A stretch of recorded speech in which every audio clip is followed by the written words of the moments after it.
দোস্ত single screen থেকে multiplex সব সিনেমা হলগুলোতে চুটিয়ে ব্যবসা করছে সাকিবের বরবাদ সিনেমা। বরবাদ সিনেমার মুক্তি পাওয়ার 9 দিন পেরেলেও সিনেমাটির চাহিদা কমেনি, বরং সিনেমাটি দেখতে হুমড়ি খেয়ে পড়েছে দর্শক। দোস্ত আর এবার বরবাদ সিনেমার আয় নিয়ে পাওয়া গেল অবাক করা এক তথ্য। এন্ড সেকেন্ড নিউজটি থাকবে দোস্ত বিশ্বের অন্যতম সেরা ফুটবলার ক্রিস্টিয়ানো রোনালদো। সম্প্রতি সামাজিক যোগাযোগ মাধ্যমে রোনালদো তার প্রেমিকাকে হত্যার হুমকি দেওয়া হয়েছে। তো নিউজ দুটি জানতে অবশ্যই ভিডিওটি সম্পূর্ণ দেখবেন। দোস্ত বর্তমানে দর্শকদের মনে প্রশ্ন, ঠিক কত টাকা আয় করতে পেরেছে বরবাদ সিনেমা?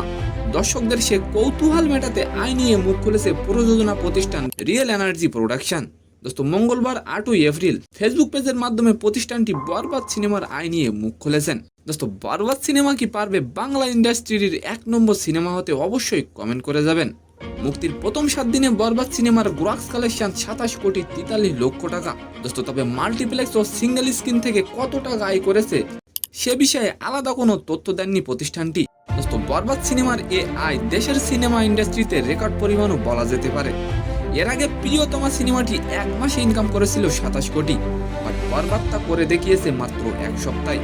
দোস্ত অন্যদিকে সামাজিক যোগাযোগ মাধ্যমে রোনালদো ও তার বান্ধবী জর্জিনাকে কয়েকবার হুমকি দেওয়া হয়েছে।